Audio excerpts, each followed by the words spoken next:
Neste momento eu quero convidar aqui à frente uma família muito especial de nossa igreja. O Arovel, a Ivane e a pequena Mari. A gente tem a oportunidade de conhecer pequenas preciosidades que quando a gente chegou aqui não estava aqui, né? Não estava. E agora está aqui em nosso meio a pequena Mari. Eu quero falar algumas palavras para essa família, para esse casal, enquanto a gente apresenta essa criança. Existe uma frase comumente falada por aí, que se conselho fosse bom, não se dava, vendia, não é? Só que algumas dessas frases, muito bem comuns, não são verdadeiras. Essa é uma delas. Porque existem bons conselhos que são dados. E a palavra de Deus, em Provérbios, capítulo 15, verso 22, diz o seguinte: onde não há conselho, fracassam os projetos, mas com os muitos conselheiros há bom êxito. Então, conselho é uma bênção. E eu decidi nessa manhã dar 7 conselhos para vocês. Não que eu esteja numa posição muito mais sábia, né, em condições de dar conselhos, mas visualizando a experiência de outras pessoas, visualizando a minha experiência, juntos acho que podemos aprender. E eu quero me basear nesses conselhos em uma coisa que é muito boa e muito querida de vocês. 7 notas musicais. Dó, Ré, Mi, Fá, Sol, Lá e Si. Qual é o primeiro conselho? Dó. Doem tempo diariamente para brincar com a Mari. Ré. Repreendam sempre que necessário. Mi. Minimizem as expectativas. Ainda mais no primeiro filho, né? A gente fala, meu primeiro filho não vai comer, não vai assistir televisão, não vai se comportar mal, vai ser um santo. Aí a gente começa a ver que não é bem assim, né? E fica difícil. Fá. Façam com que ela tenha independência. Sol. Solucionem os problemas com ela. A gente às vezes quer solucionar os problemas para ela, né? Mas solucionar com ela é um conselho interessante. Lá. Larguem tudo quando for uma emergência. E de emergência, o Arovo entende. Largue tudo quando for uma emergência.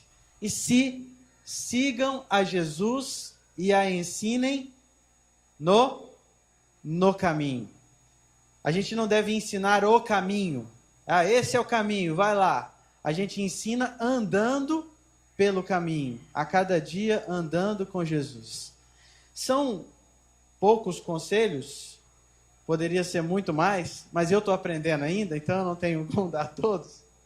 Mas que, através desse acróstico, facilita talvez lembrar. E eu desejo que Deus possa abençoar vocês, que a vida de vocês seja mais musical com a Mari. Que ela possa trazer alegria ao canto, que ela possa trazer alegria para as melodias que são cantadas na casa de vocês. Nós vamos nos ajoelhar neste momento, nós vamos pedir que o Senhor abençoe essa pequenininha. Você pode ficar sentado como você está, feche os seus olhos e acompanhe a gente nessa oração.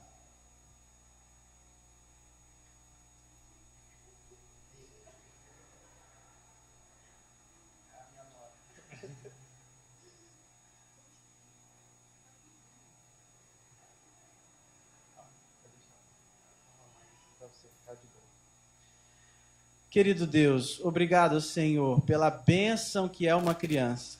Obrigado porque essa notinha de alegria veio para este casal musical.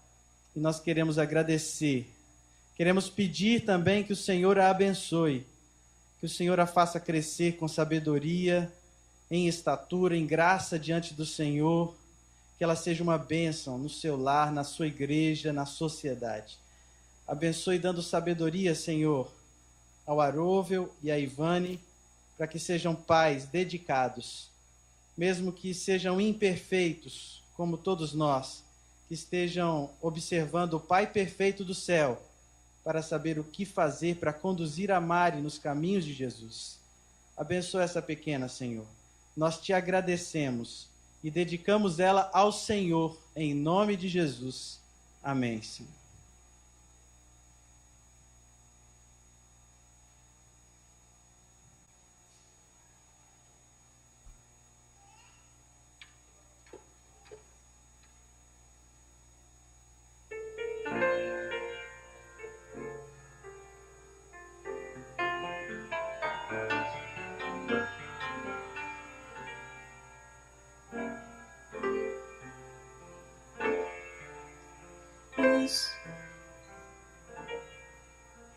O som da vida vem das mãos de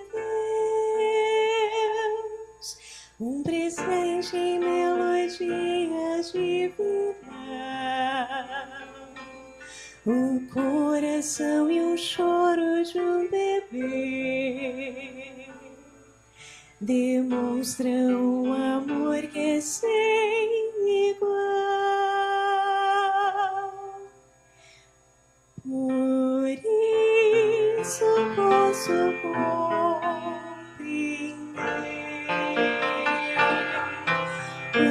quando em meus braços tu estás, ao olhar o teu sorrir,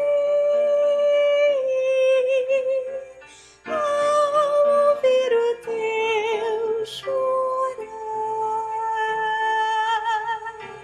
a essência deste mesmo amor que tão perfeito nos criou, vai por toda a tua vida embalar os teus sonhos, Mariane, meu coração.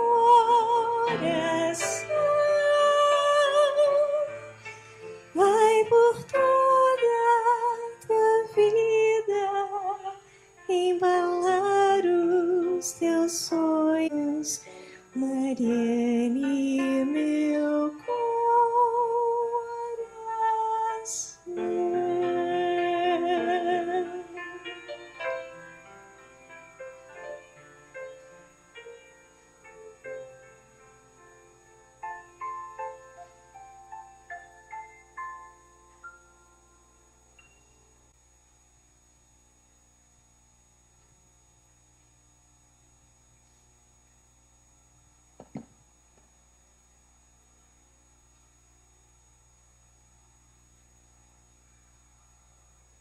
Muito boazinha, né? Quietinha, tranquila. Eu vou entregar para vocês aqui o certificado de apresentação dessa bebezinha e uma lembrança que está sendo projetada aí. Muito bem, para vocês colocarem e lembrar das notinhas, tá bom? Vamos tirar uma foto?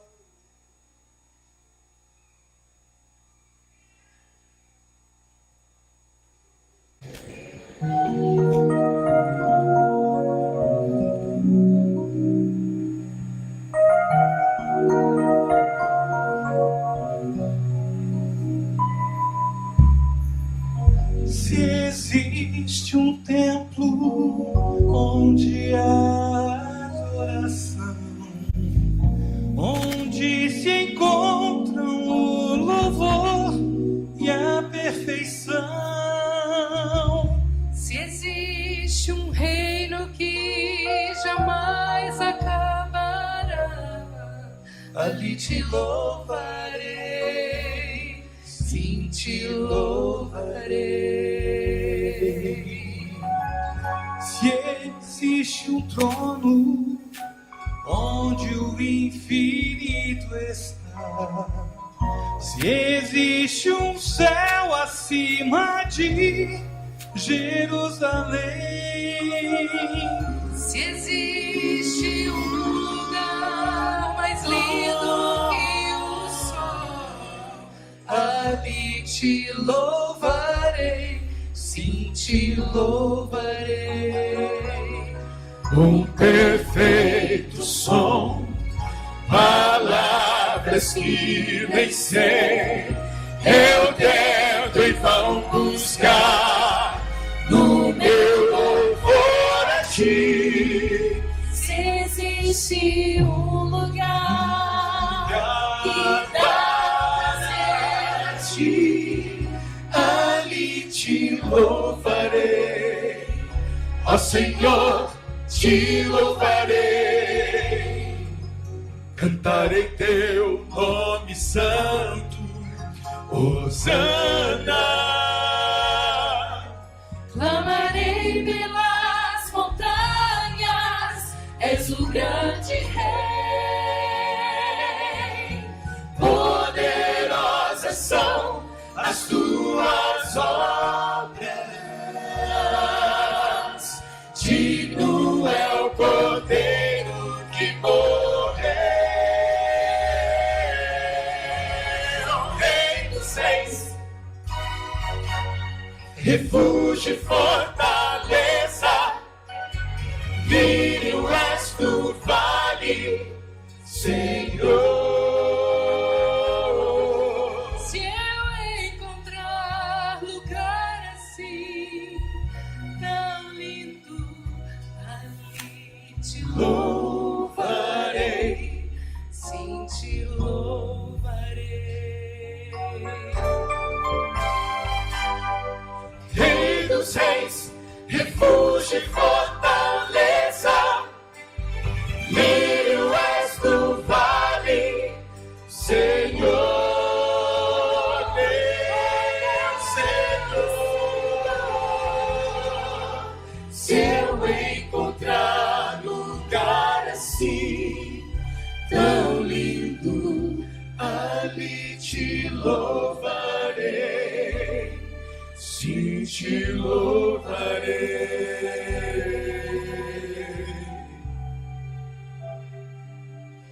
Ali te louvarei, sim, te louvarei.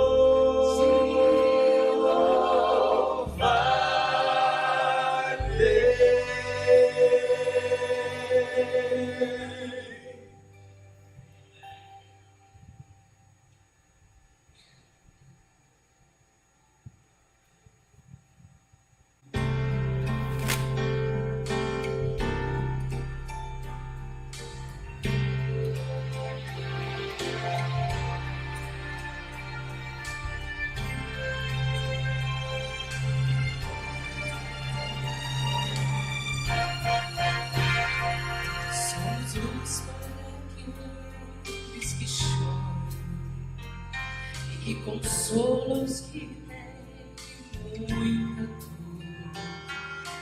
Vamos levar paz ao mundo e um sorriso de amor.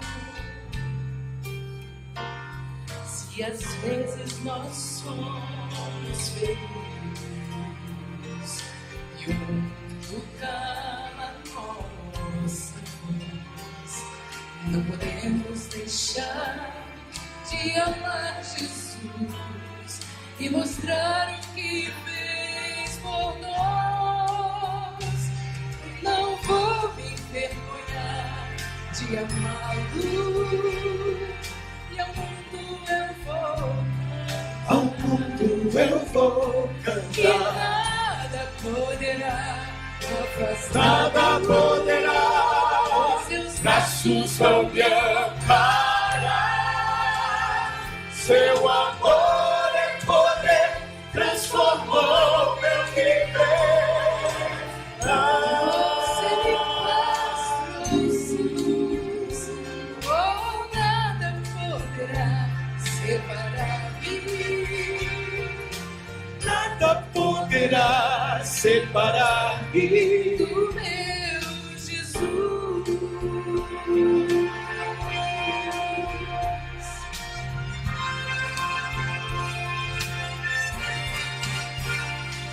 por tanto amor que Jesus tem me dado, por tanta paz em meu coração. Eu vou dizer, Jesus, muito obrigado, és a minha emoção.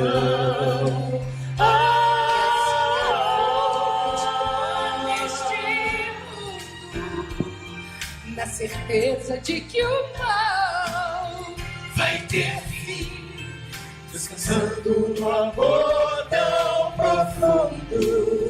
de quem um dia morreu por mim. Um dia morreu por mim. Vou me envergonhar de amá-lo, e ao mundo eu vou cantar. Eu vou E cantar. nada poderá afastar. Nada poderá, Os seus braços vão me amparar. Seu amor e poder transformou meu viver.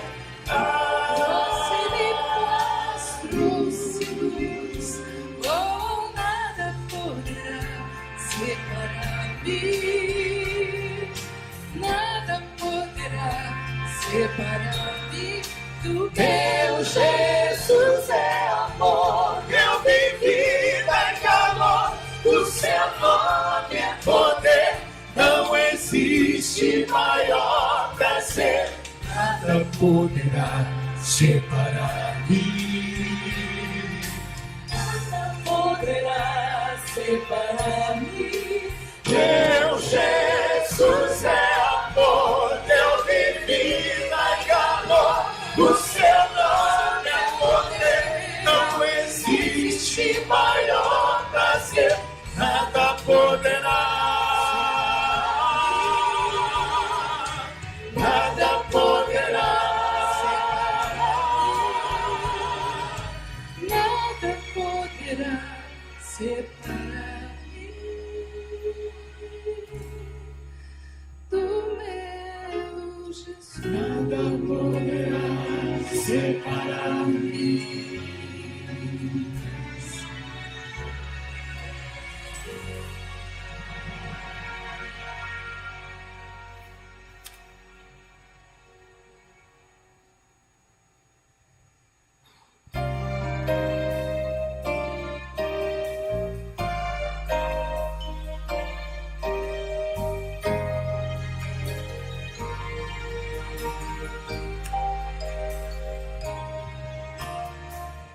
Esse tempo nessa terra é o final da história. Vem chegando outra era. Cristo vai voltar em glória.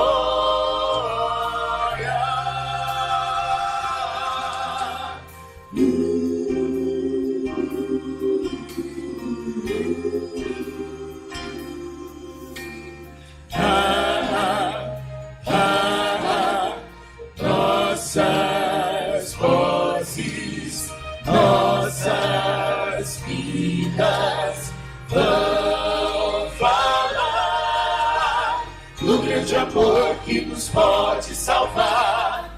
Temos trabalho a fazer. Nosso dever é dizer que Jesus muito em breve vai voltar. Nossa força é dada por Jesus. Seu amor nos conduz. Muitos precisam saber o que em breve vai acontecer. Cristo vai voltar. Nossas vozes, nossas vidas vão falar do grande amor que nos pode salvar. Temos trabalho a fazer. Nosso dever é dizer que Jesus muito em breve vai. Nossas vozes, nossas vidas vão falar do grande amor que nos pode salvar. Temos trabalho a fazer. Nosso dever é dizer que Jesus muito em breve vai voltar. Que Jesus muito em breve vai voltar.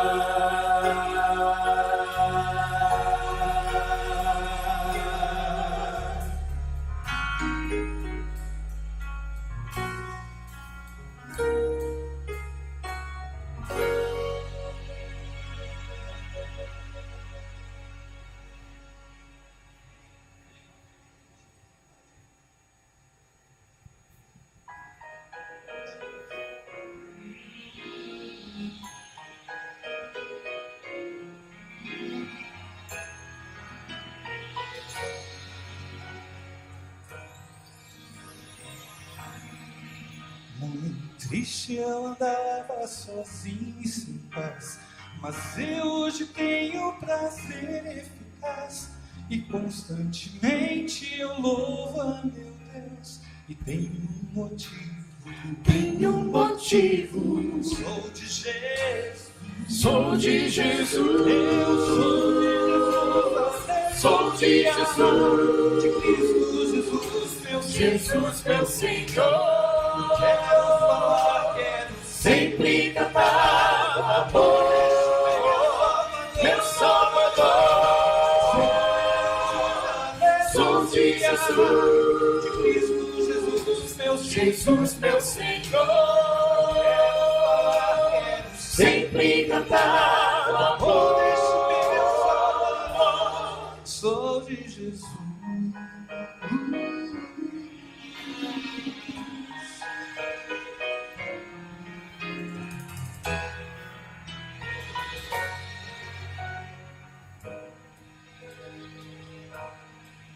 Muito triste eu vivia nas garras do mal.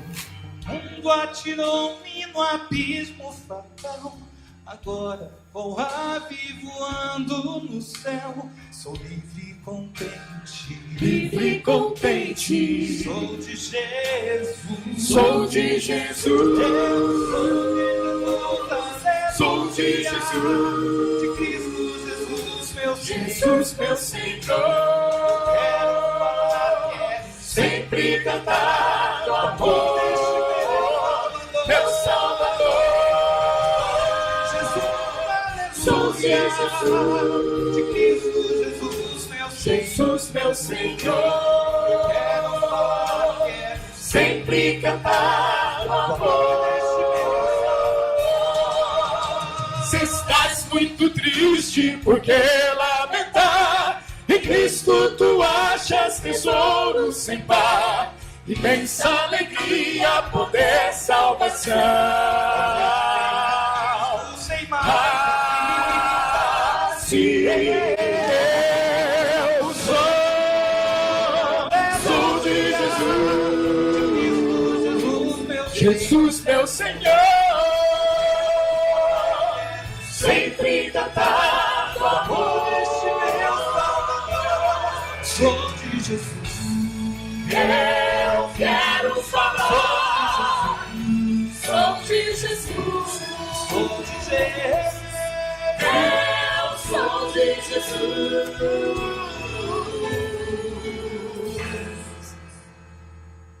Sou de Jesus. Sou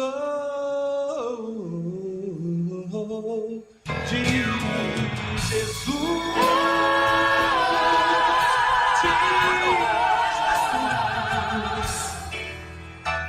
Sou de Jesus.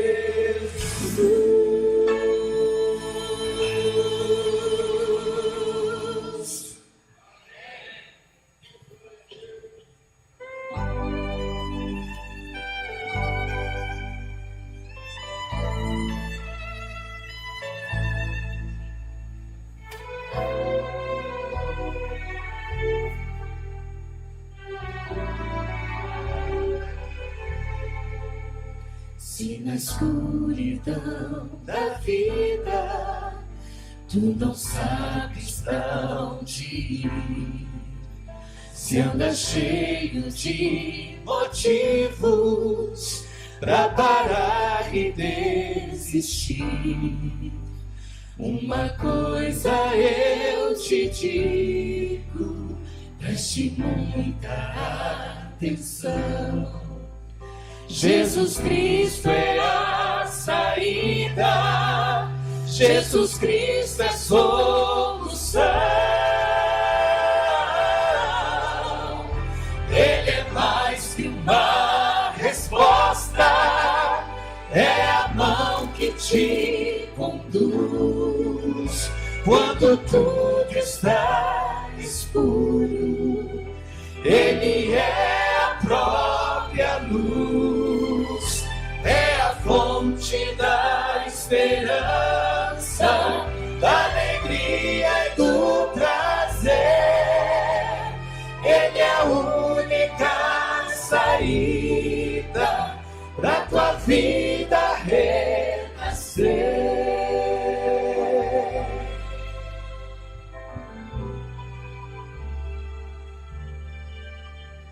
Os problemas e as tristezas não vão mais te dominar. Muita paz e segurança em Jesus tu vais achar. Pela estrada deste mundo Ele vai te esperar. E ao mostrar-te a saída, vai sorrir e te abraçar. Ele é mais que uma resposta, é a mão que te conduz. Quando tudo está escuro, Ele é a própria luz, é a fonte da esperança, da alegria e do prazer. Ele é a única saída pra tua vida renascer. Ele é mais que uma resposta, é a mão que te conduz. Quando tudo está escuro, Ele é a própria luz, é a fonte da esperança, da alegria e do prazer.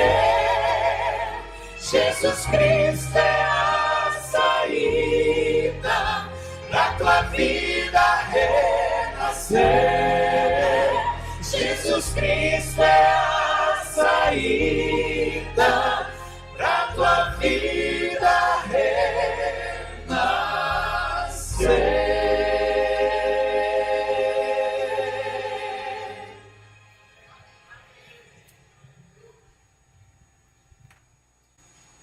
Vamos orar. Querido Deus, obrigado mais uma vez, Senhor, por estarmos em Tua casa. Usa como instrumento em Tuas mãos neste momento, este pregador, e fala a nós através de Tua palavra, em nome de Jesus. Amém. Mais uma vez eu quero agradecer a Deus a oportunidade de estar com vocês e o privilégio de conhecer pessoalmente o Tião Abobrinha. Muito prazer. Irmão Rogério, prazer, viu? Lendário, faz parte dos meus vídeos lá em casa. Deus possa continuar abençoando. Não só no ministério que perpetua pela internet, né? Ajudando as crianças, distraindo as crianças, mas também adorando a Deus. Obrigado. Obrigado ao Grupo Carisma por estas belas músicas que falam ao nosso coração. O título da minha mensagem nessa manhã é Entre Dois Versos. Já já você vai entender o porquê desse título. A mensagem está baseada no livro de Apocalipse, capítulo 6. Você pode abrir a sua Bíblia no livro de Apocalipse, no capítulo 6. Mas antes, a gente precisa entender o que aconteceu no capítulo 5.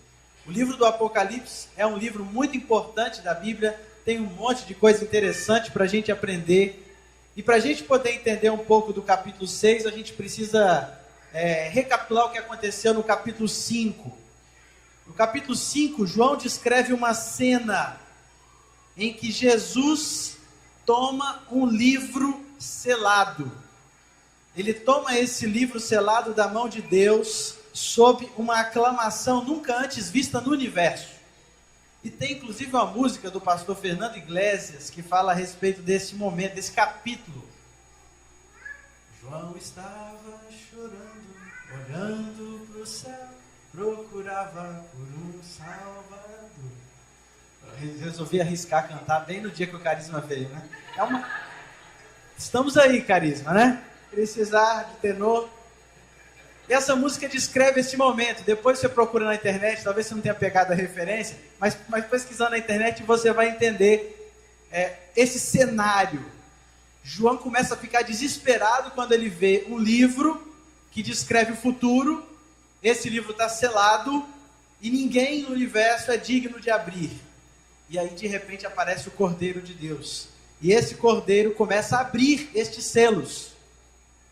E agora no capítulo 6, a gente vai ver Jesus abrindo estes selos deste livro, um por um. Lembrando que nessa época, os selos são mais para lacres, hoje em dia, né?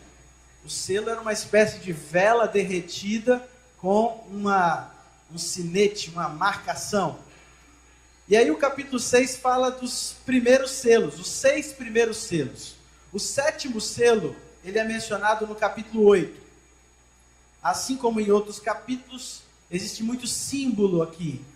E é importante a gente entender que não há uma sequência cronológica em todos os capítulos.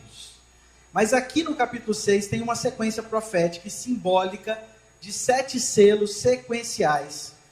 E correlaciona com capítulo 2 e 3 de Apocalipse, onde tem 7 igrejas. João mandou cartas para Éfeso, para Tiatira, para Esmirna, que eram igrejas da época, mas representava períodos da história. E estes 7 selos têm uma sequência que se relacionam com o mesmo período das 7 igrejas. Agora eu quero convidar você a abrir Apocalipse 6, verso 1 e 2, para a gente começar a entender. Mas deixa a sua Bíblia aberta para a gente continuar indo selo por selo, tá bom? Primeiro, capítulo 6, verso 1, diz assim: Vi quando o Cordeiro abriu um dos 7 selos, e ouvi um dos 4 seres viventes dizendo como se fosse voz de trovão: Vem. Vi então, e eis um cavalo branco, e o seu cavaleiro como um arco, e foi-lhe dada uma coroa, e ele saiu vencendo e para vencer. Como a gente falou, as profecias do Apocalipse não são sucessivas, mas elas são repetidas. Isso é, elas reafirmam algumas coisas que já foram faladas. Então ela fala sobre períodos de tempo que já foram mencionados. E aqui começa falando de um cavalo. Fala de uma série de cavalos. Uma série de 4 cavalos. A gente vai ver esses 4 cavalos. Mas o primeiro cavalo desses cavalos é um cavalo branco. Eles são citados com cores diferentes, características diferentes, porque eles representam períodos diferentes. Os 4 primeiros períodos da história da igreja cristã. Período de Éfeso, de Esmirna, de Pérgamo e de Tiatira. Estes cavalos citados, eles têm características que, estudando a história, você percebe que se cumpriram. E o primeiro selo, trata-se do cavalo branco. O cavalo branco, ele é branco porque branco simboliza pureza. E esse cavalo é um cavalo vitorioso. Cristo é o cavaleiro deste cavalo. E essa cor branca faz alusão aos primeiros anos da igreja apostólica. Ano 31 até o ano 100 depois de Cristo. Aquelas pessoas que tinham visto Jesus, visto os apóstolos, vivido. A igreja cristã, nessa época, tinha uma doutrina pura, porque tinha sido conduzida diretamente por Jesus. O arco que o cavaleiro trazia representa uma arma de ataque, um poderoso instrumento de guerra. Esse é um cavaleiro vitorioso, vencedor. E ao sair para a batalha, ele já recebe a coroa, porque Cristo é um vencedor. Esse cavaleiro representa Cristo. Normalmente o vencedor, depois da batalha, recebia a coroa. Esse cavaleiro já sai com a coroa, porque Cristo já começou vencendo. E isso mostra uma evidência segura da vitória que Cristo tem sobre a morte, sobre o pecado. Esse foi o primeiro selo. O segundo selo está no verso 3. Fala assim: quando abri o segundo selo, ouvi o segundo ser vivente dizendo: vem.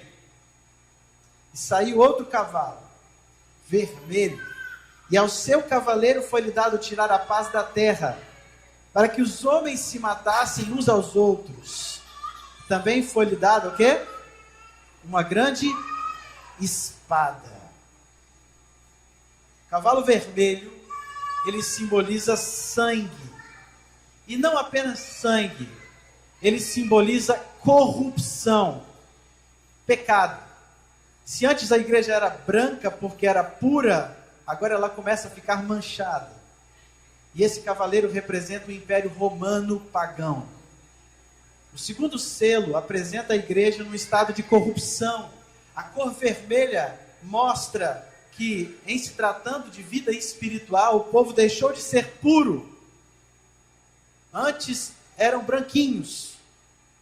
E como diz o livro de Isaías, os pecados são como o carmesim. Eles mancham, eles são da cor vermelha. E a igreja, nessa época, foi quando começou a aceitar algumas doutrinas pagãs e abandonar algumas verdades bíblicas. Abandonou a pureza da verdade. Esse foi o período do segundo selo, que foi mais ou menos de 100 depois de Cristo até 313. Muita gente morreu quando o Império Romano tentou varrer o cristianismo da face da terra. E por isso é vermelho, vermelho de sangue.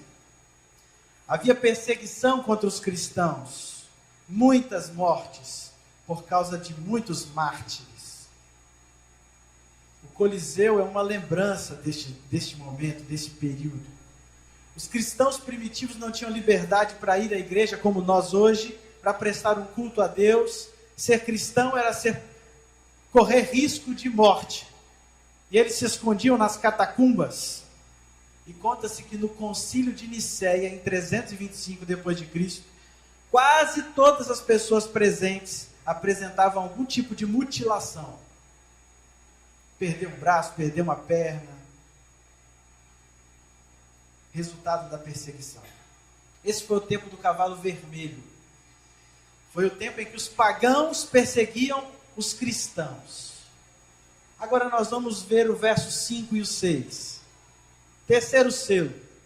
Diz assim: quando abriu o terceiro selo, e ouvi o terceiro ser vivente dizendo: vem. Então vi, e eis um cavalo preto, e o seu cavaleiro com uma balança na mão.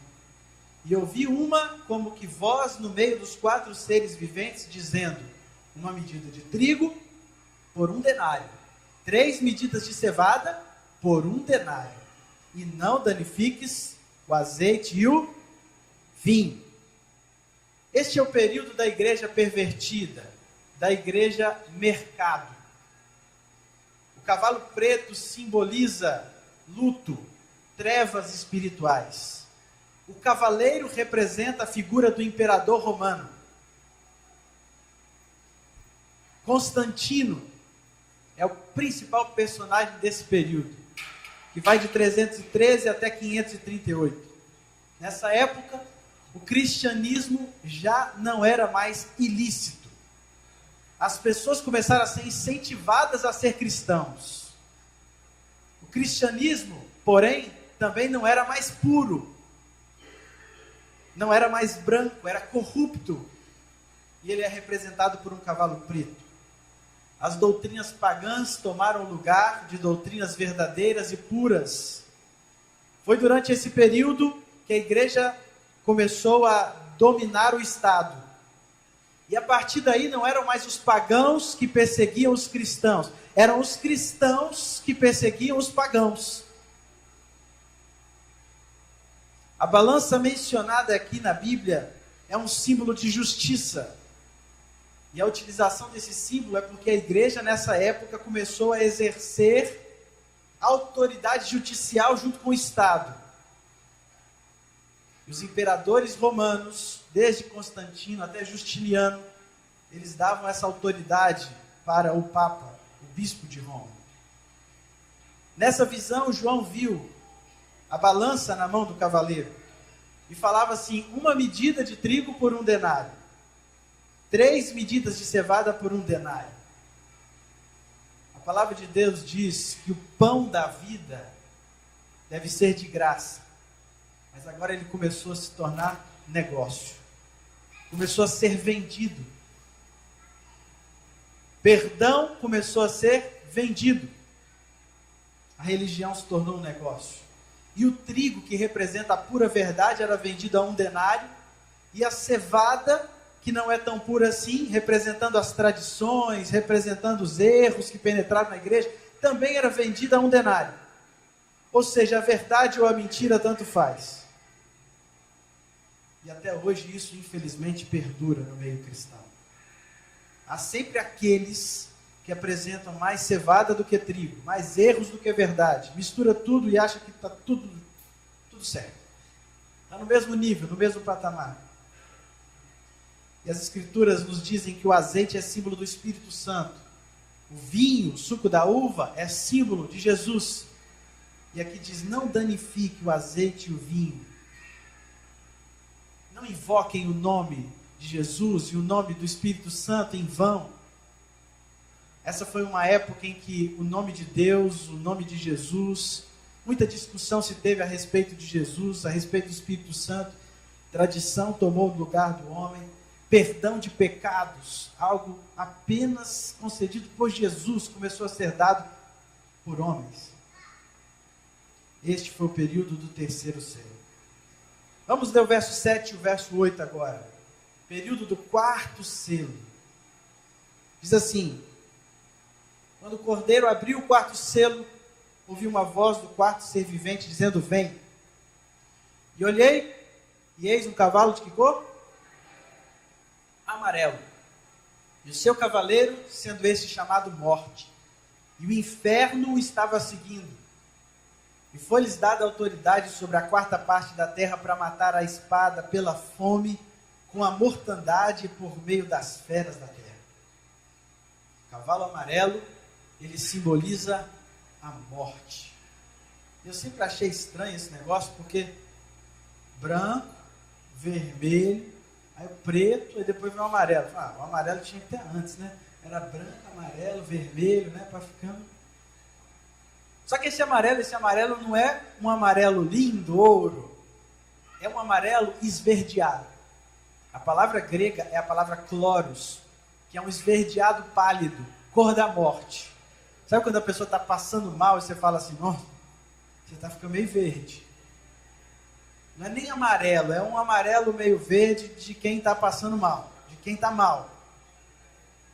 Por isso o cavaleiro se chama Morte.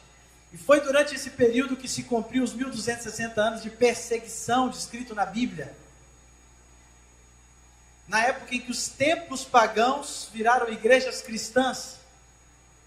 E o povo verdadeiro começou a fugir para as montanhas a fim de adorar a Deus. Não eram mais os pagãos perseguindo os cristãos, não eram mais os cristãos perseguindo os pagãos, agora eram os cristãos perseguindo e matando os próprios cristãos. Roma cristã não crucificava as pessoas como Roma pagã fazia. Roma cristã queimava elas vivas. Não torturava criminosos porque roubavam. A Roma cristã torturava os cristãos por lerem a Bíblia. Ler a Bíblia era um crime. E nesse período que foi de 538 até 1517, foi dado ao cavaleiro que monta o cavalo amarelo nome de morte. E essa é uma prova real da carnificina que aconteceu na época da Inquisição. O papado efetuou grande chacina, levou multidões à sepultura, ao inferno, ao Hades, à sepultura, como diz a palavra de Deus. Agora vamos ler o verso 9, 10 e 11. Quinto selo. Quando ele abriu o quinto selo, vi debaixo do altar as almas daqueles que tinham sido mortos por causa da palavra de Deus e por causa do testemunho que sustentavam. E eles clamaram em grande voz, dizendo: até quando, ó soberano Senhor, santo e verdadeiro, não julgas nem vingas o nosso sangue dos que habitam sobre a terra? Então cada um deles foi dada uma vestidura branca, e lhes disseram que repousassem ainda por pouco tempo, até que também se completasse o número dos seus conservos e seus irmãos, que iam ser mortos, como igualmente eles foram. O quinto selo é uma sucessão do quarto selo, e ele se estende do que vai do ano 1517 até mais ou menos 1755. E neste quarto selo a gente viu terríveis extermínios que o papado exerceu contra o povo de Deus. Agora, no quinto selo, mostra as testemunhas, aqueles que morreram, os mártires, os seus filhos. Esta foi a época dos reformadores. Lutero, Calvino, grandes homens que levantaram importantes verdades da palavra de Deus. Eles também foram perseguidos, eles morreram. E é importante a gente abrir um parênteses aqui, para a gente poder entender um pouco mais o que significa as almas debaixo do altar. Aqui fala um negócio estranho de almas debaixo do altar. A gente precisa abrir um parênteses aqui. Primeiro, a palavra usada aqui para alma é a palavra psique, no grego. É a mesma palavra usada lá em Atos, quando diz que naquele dia se converteram, foram batizados 3.000 almas.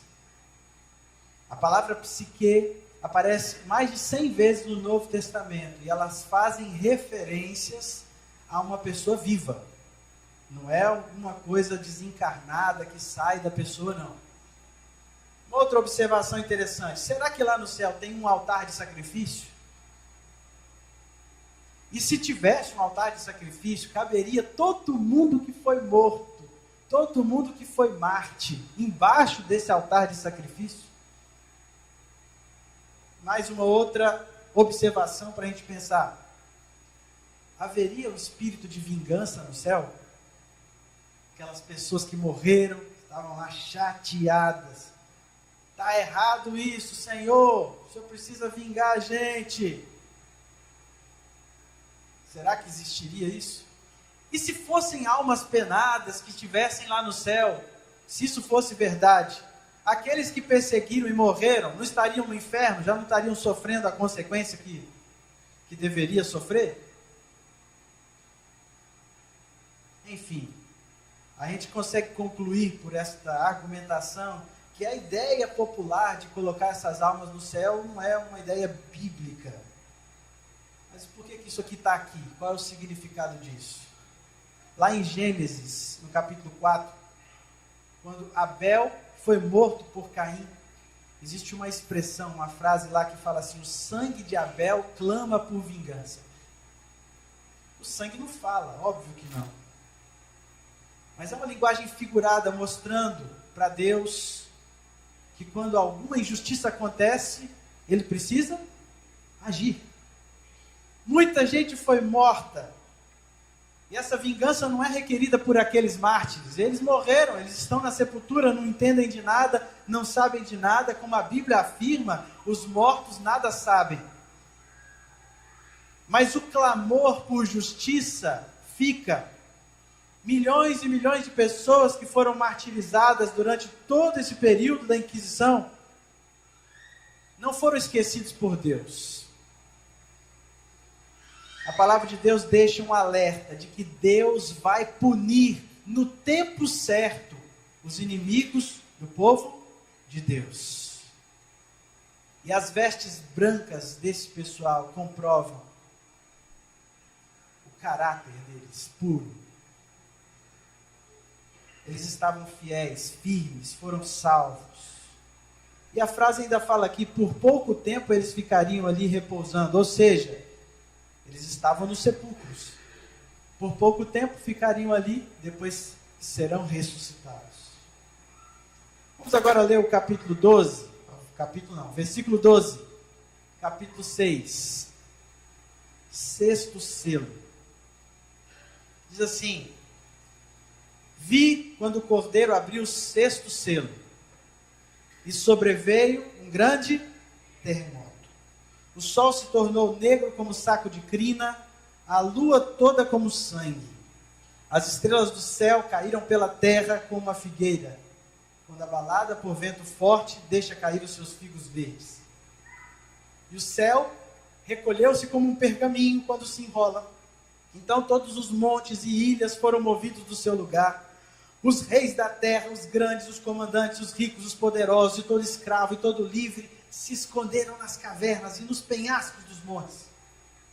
E disseram aos montes e aos rochedos: caí sobre nós, escondei-nos da face daquele que se assenta no trono e da ira do cordeiro.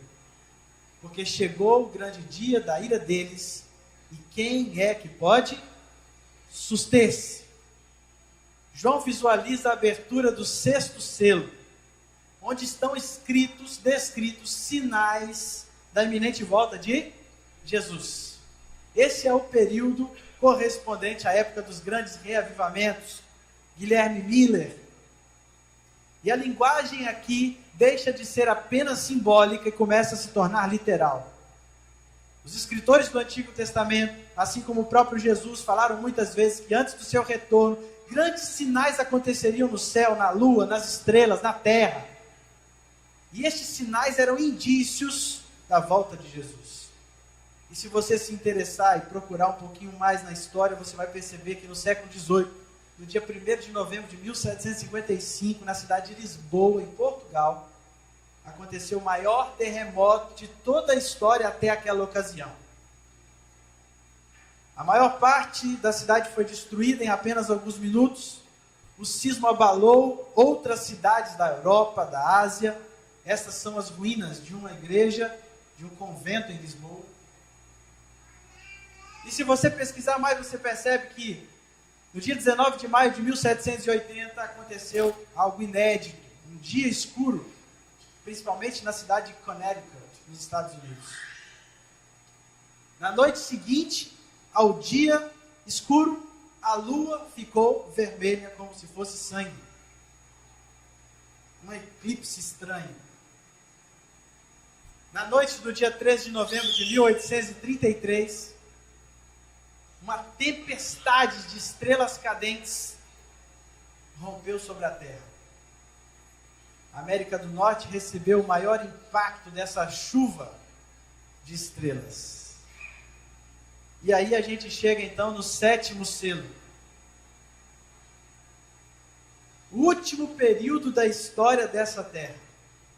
E se você observar bem na sua Bíblia, você vê que o capítulo 8 é que fala do sétimo selo. Aqueles títulos que foram colocados depois nas Bíblias, está escrito em cima do capítulo 8, o sétimo selo. E este 7º selo fala da volta de Jesus.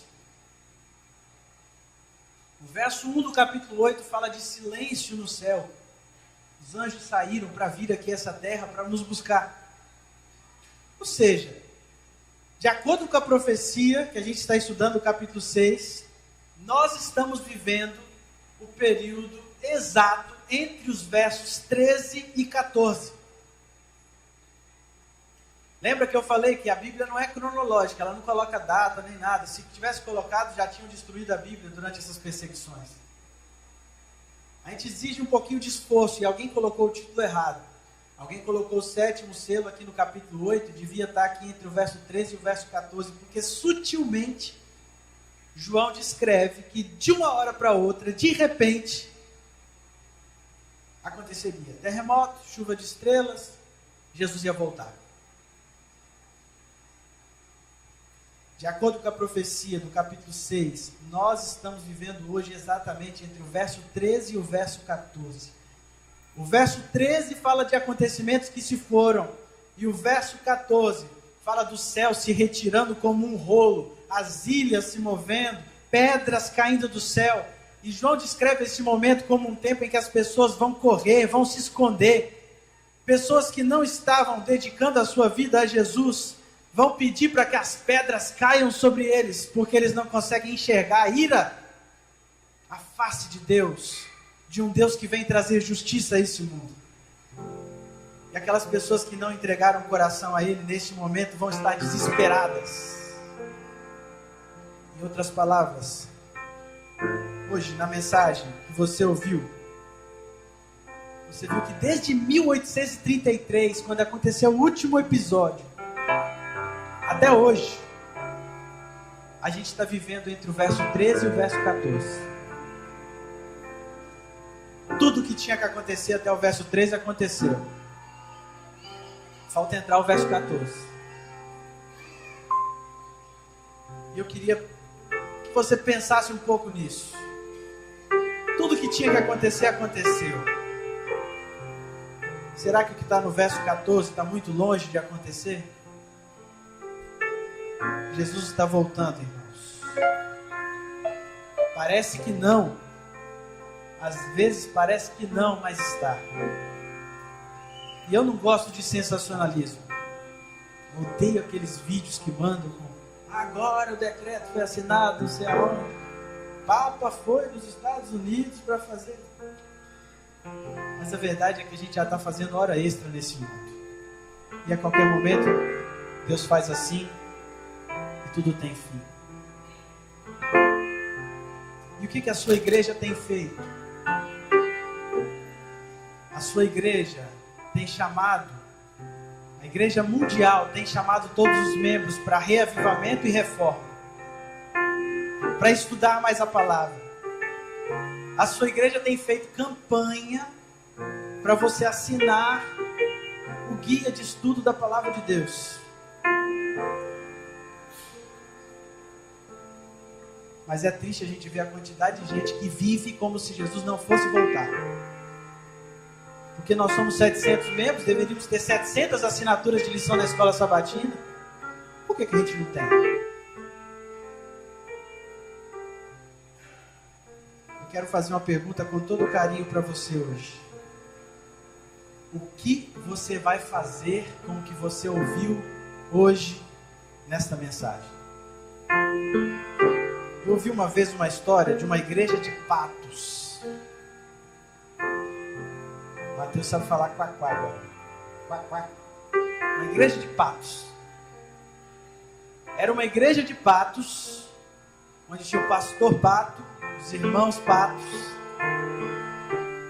E todos os sábados essa igreja se reunia. E um dia o pastor Pato fez uma mensagem. E ele pregou. E ele falou: irmãos, eu estou vendo aqui na nossa Bíblia de Pato que tem uma verdade que ninguém aqui conhece. Nós, patos, temos asas e estrutura para voar. E os irmãos patos falaram o quê? Amém, né? Amém, pato. E ele falou: irmãos patos, voar faz parte da nossa natureza. A gente acha que só pode andar ou nadar, mas faz parte da nossa natureza voar. E ele fez um sermão lindo. E quando ele terminou, lá na saída, ele despedia dos irmãos patos. Eles se abraçaram. E todos voltaram caminhando para suas casas. O que você vai fazer com o que você acabou de ouvir aqui? Me desculpa a sinceridade, mas a gente precisa parar de brincar com as coisas de Deus. Se a gente vem todo sábado, se a gente é membro dessa igreja, a gente precisa levar isso a sério. A gente não pode perder tempo com intrigas, com briguinhas com os nossos irmãos. A gente não pode ficar perdendo tempo guerreando entre nós. A nossa guerra é contra o inimigo, contra as nossas tendências pecaminosas, contra as nossas vontades, mas não contra os nossos irmãos. Eu não quero mais brincar de ser cristão. Eu escolhi essa mensagem essa manhã porque hoje começa um mês especial aqui na nossa igreja. Este mês é quando a gente realiza o maior batismo, maior quantidade de decisões durante o ano. O mês da primavera é um mês abençoado para a nossa igreja, quando a gente realiza decisões por Jesus. Então eu queria apelar para você, que ainda não é um membro batizado da nossa igreja, e gostaria de te fazer um convite nessa manhã, para esse mês, você entregar a sua vida a Jesus através do batismo. Pastor, eu aceito, eu quero, mas eu não concordo muito com esse negócio de rebatismo. Acho que batismo é uma vez só, não vou batizar de novo. Concordando ou não, o que você vai perder fazendo um concerto de novo com Jesus? Pastor, eu quero, mas eu tenho um impedimento. Você vai vencer isso em nome de Jesus. Pastor, eu aceito, eu quero, mas não agora. Não agora em setembro. Eu vou falar uma coisa para vocês. Há mais ou menos 3 semanas, a irmã Alice me procurou num sábado e ela falou assim: pastor, estou muito chateado com o senhor, porque faz muitos sábados que eu não escuto o senhor pregar.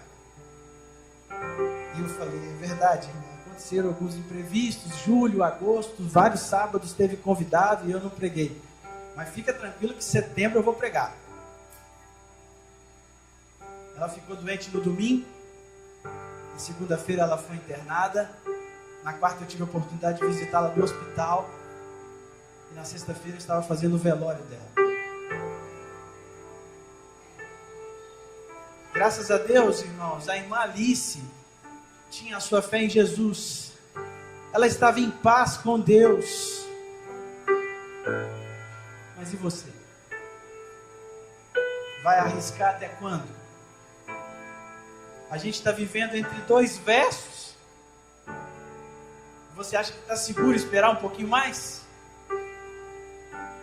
Por isso, nessa manhã, eu gostaria de encerrar essa mensagem fazendo um convite para você. Eu creio firmemente que nós estamos no final da história dessa terra. Estamos caminhando para uma conclusão. Eu acredito que Jesus está voltando, amém? Se você acredita nisso também, eu quero te convidar a ficar em pé. Nós vamos ouvir uma música agora no final. Eu gostaria que você que acredita que Jesus está voltando, fique em pé. Só que eu gostaria de pedir um pouco mais para você que não é um membro batizado da nossa igreja. Eu gostaria de pedir para que você viesse até aqui à frente e tomasse a sua decisão de se batizar neste mês de setembro. Se você precisa resolver alguma coisa, a gente vai resolver. A festa está marcada para o dia 23 de setembro. Pode ser antes, pode ser até dia 31. Se tiver, né? Tem não, né? Setembro é 30. E eu queria fazer uma coisa. Eu pedi o Rogério e o Alex para vir aqui. Falei assim, Rogério e Alex, separem roupões de batismo e traz para mim. Eles vão pegar ali dentro. E eu quero que eles entreguem esse roupão de batismo para você que vier aqui à frente. Amém? Eu quero que você segure o roupão de batismo que vai ser usado no dia do seu batismo. Amém? É um símbolo, a gente pode trocar depois, mas eu queria que você orasse hoje, segurando o roupão de batismo. Esse mês eu vou estar fazendo algumas visitas com os dois, com o Alex e com o Rogério. Eu quero ter a oportunidade de ir na sua casa, para a gente preencher a sua ficha, a sua decisão por Jesus. Não vamos adiar a nossa decisão, adiar o nosso compromisso por Jesus. Louvado seja Deus por essas pessoas que estão aqui à frente. Enquanto eles estiverem cantando essa música, se você sentir o desejo, pode vir. Se você é juvenil, decidiu, assim como eu, quando eu tinha 9 anos, fui lá na frente e falei, eu quero batizar. Louvado seja Deus. Se você precisa fazer um concerto, novamente voltar, vem aqui à frente.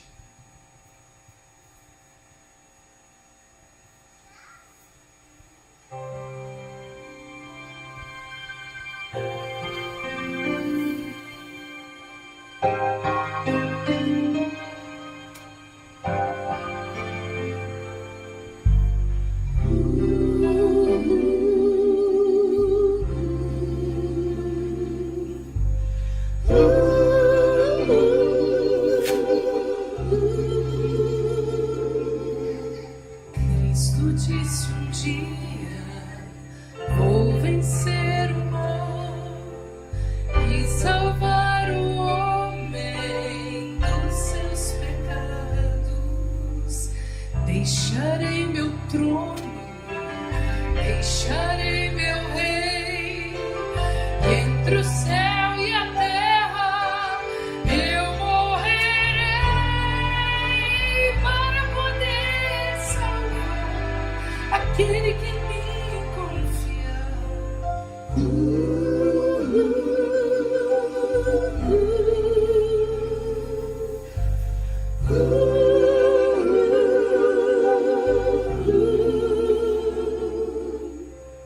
O seu corpo inerte que na cruz ficou foi o grande palco do universo. E ao terceiro dia, o anjo lhe chamou, e da tumba fria ressuscitou.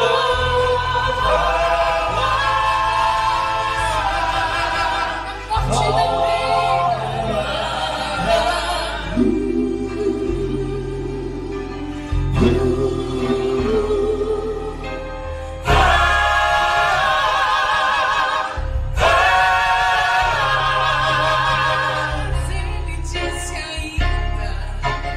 Eu irei voltar com poder e glória, glória em majestade. como um relâmpago em seu esplendor. Em esplendor Retornarei te alegrar. Cristo não é vilão, Cristo está voltando. Cristo logo vem. Cristo está chegando, anjos vêm também. Todo o universo está a proclamar. Cristo está voltando, logo vai chegar. Cristo está voltando, Cristo logo vem. Cristo está chegando, anjos vêm também. Todo o universo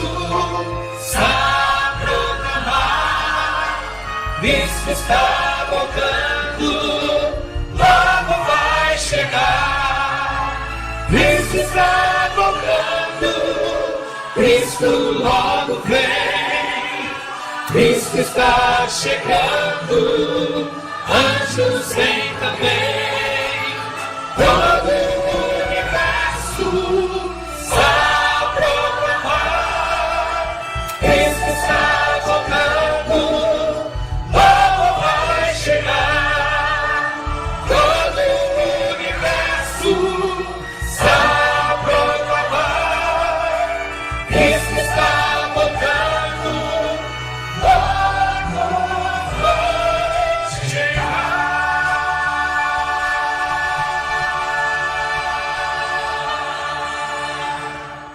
Amém, amém. Louvado seja Deus. Eu quero fazer essa oração com você que está segurando esse roupão. Mas se tiver mais alguém, eu vou esperar. Você que está aí na galeria, a mensagem foi para você também. Se você sentiu no seu coração o desejo de descer, pode vir. Ainda tem um roupão.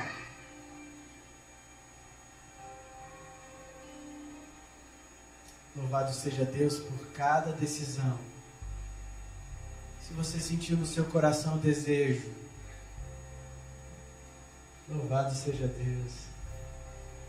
Ficou talvez sem graça, constrangido, não tem problema não. Toma essa decisão no seu coração hoje. Vamos orar. Querido Deus, a tua palavra é muito clara, Senhor. A gente perde tempo comprando casa, carro, discutindo política, mas a gente vê em tua palavra que o Senhor está muito perto de voltar. Não deixe a gente distrair, Senhor. Que a gente priorize a nossa vida espiritual, o culto da nossa casa. Que a gente acorde de manhã para estudar a tua palavra. Eu peço ao Senhor que renove o compromisso que fizemos hoje com o Senhor de andar conforme essa luz que temos de tua palavra. Eu quero te agradecer de modo especial, Senhor, porque esse mês nós vamos ter muitas bênçãos. Pessoas se decidindo, juvenis se entregando ao Senhor através do batismo, pessoas voltando para a tua igreja, Senhor. E algumas delas vieram aqui à frente hoje. Estão simbolicamente segurando o seu roupão de batismo. Eu peço ao Senhor que a tua graça esteja sobre a vida destas pessoas, dando poder para vencer vícios, dando poder contra as trevas do mal, fortalecendo essa decisão a cada dia, até descerem as águas do batismo, Senhor. Eu quero pedir também por aqueles que talvez não vieram aqui à frente, que teu Santo Espírito, que trabalha sem cessar, que conduz a gente na verdade, que ele possa continuar incomodando, para que tenhamos mais decisões para a honra e glória do teu nome, Senhor. Eu peço ao Senhor que a gente não esteja no grupo daqueles que vão pedir para que as rochas caiam sobre nós. Que naquele dia, Senhor, nós estejamos preparados para te ver. Obrigado mais uma vez, Senhor, por ouvirmos a tua voz através de tua palavra. Continue nos acompanhando, nos dê um sábado feliz em tua companhia. Em nome de Jesus. Amém.